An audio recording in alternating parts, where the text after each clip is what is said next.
Hello and welcome to TCG Buzz. I am Jacob and I'm joined by Bryce, and we're going to be talking about something a little different today.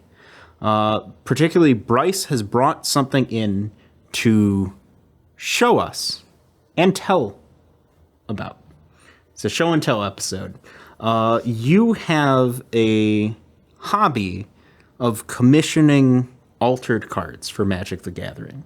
What can I say? I love my boys' chivalrous altars. And then if you look at the description of this video, you can go ahead and find the link. Yeah, so there's someone specific.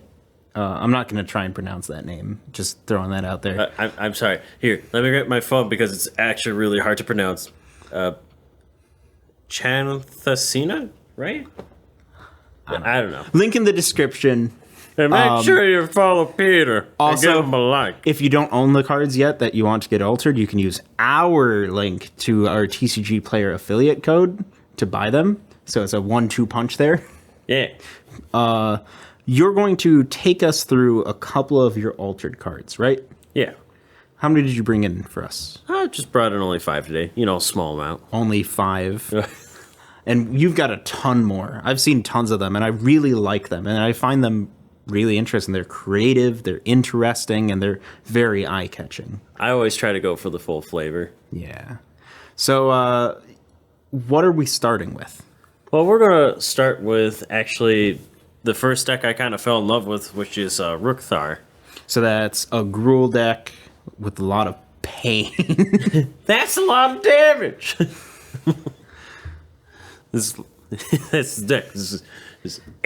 Yeah, so Rookthar, these are almost every all alt art you've had made was for the commander of a commander deck. Yeah. Right? So Rookthar is your one true love. And what did you have Rookthar, a big beastie troll thing? Is he a troll? Yeah, he's ogre. Yeah. He's an ogre. He has layers. What did you have him turned into? Well, I actually had him go through a couple of altars, and the first one was Nemesis. Because I just felt like how relentless he is in gameplay-wise is kind of very similar to how Nemesis just keeps chasing you down those tight corridors. Now, you're a big Resident Evil fan, so it makes sense that that's what you'd gravitate towards. Right, yeah. So you turned an ogre into a genetic experiment. Gone wrong? Well, yeah. Yeah. Yeah, that card's really quite pretty. It's probably you can clearly see that later ones you've gotten have gotten more and more ambitious, but it's still very classy. Yeah. And then the second one was the second version of it was a bit more outreaching, but I thought I'd give him a challenge at the time, and it was G3 Birkin. So, like in the middle ground of his mutations from the same franchise. So, 2 things we learned. 1, you like Resident Evil.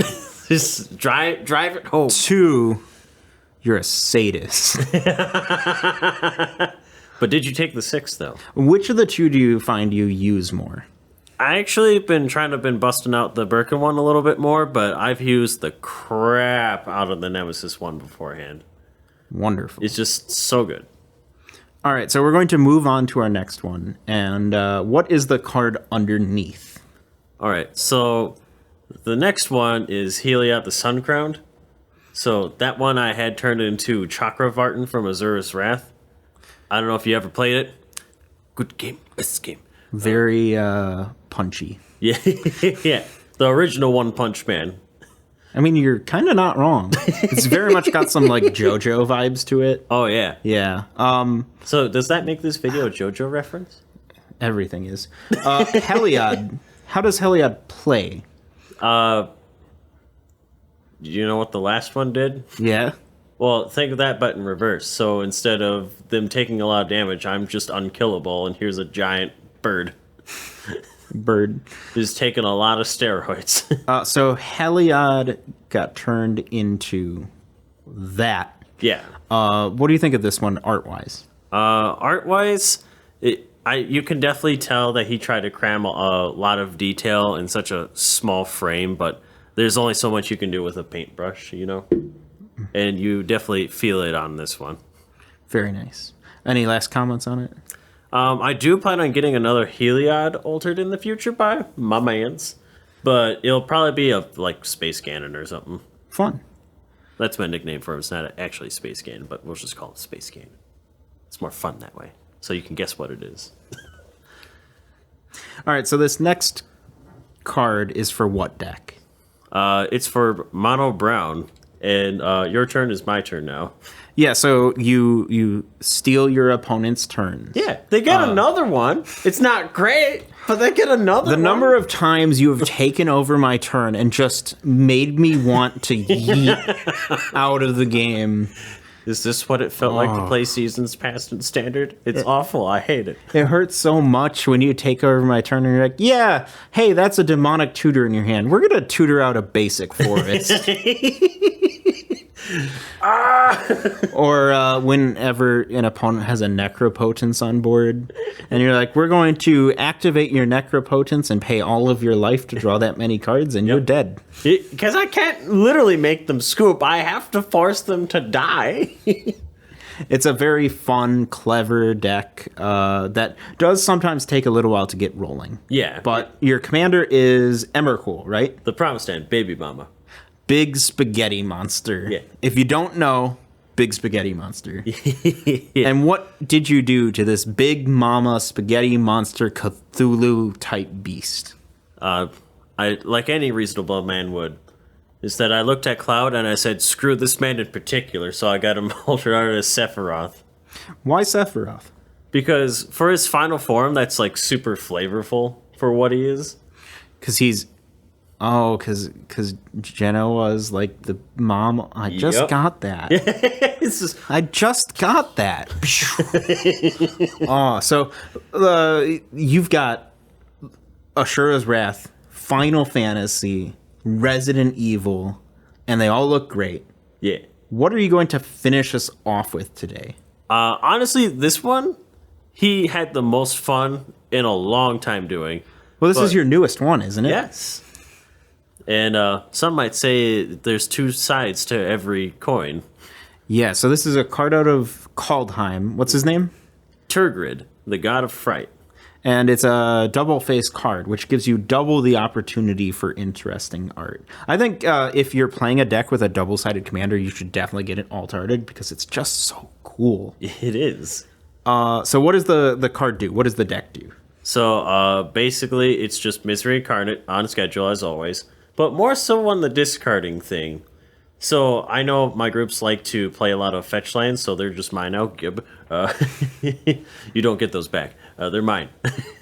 So when you saw this guy who's, a god of Kaldheim, and he's black, not a black guy, he's a black card. Nice. What did you see? What was your vision? I immediately looked over as I'm rewatching bits of Hercules. I'm like, you know what? It's James Woods, 100%. Just 10 out of 10 Hades from Hercules. It's fantastic. Wonderful. And I was talking to you about these before we started the episode, and I told you that visually this one is my favorite because I think the Kaldheim dual-sided border looks fantastic with the color palette of the very cool blue Hades. It looks like the underground from Hercules. Right. But then he get mad. Yeah, he does. So you tell me about your decision for the backside. The backside is literally just Hades just being up in flames. It's fantastic. Yeah, I like how you get the duality of it. Oh, it's so good. It's very nice. And both sides look great. Yeah, I would love for him to try something like this again. This was a fun one for both of us. Yeah. We have so many more of these to show, but we're only showing a small segment of them today. If you are interested in seeing more of these altered cards, we have tons more to show from tons of different references. You would not believe the variety we have to show off. Let us know. Do you have any alt arts of your own? Any altered cards you have, let us see them. Send them in our Discord server. I would love to see them. I remember, it's not Magic. I remember back in the day, I had a altered card of a supervillain from Cardfight Vanguard that was altered into Batman. And that was incredible. I love that card. But then I traded it to someone who was really into Batman. So I'm like, yeah, okay, you deserve this more than I do. That's fair. But then I kept seeing the same guy at regionals, and every time I'd be like, there's my Batman. Yeah, I really like the idea of altered cards, which is funny because in our last episode, you and I discussed how we weren't all that big of fans of crossovers in Magic the Gathering. We want to do it ourselves. Well, the thing is, crossovers are fine as long as they're like cosmetic skins, not unique cards on their own. So please let us know what you think about altered cards. Are there any altered cards that you think we should commission that we haven't yet? We actually have several in the works right now, including some of mine. And we'll show you guys more next time. Make sure to join our Discord server. Check out our Instagram where we'll post some neat images of these cards too. And you can support us with our TCG player link or on Patreon. And we'll see you guys next time.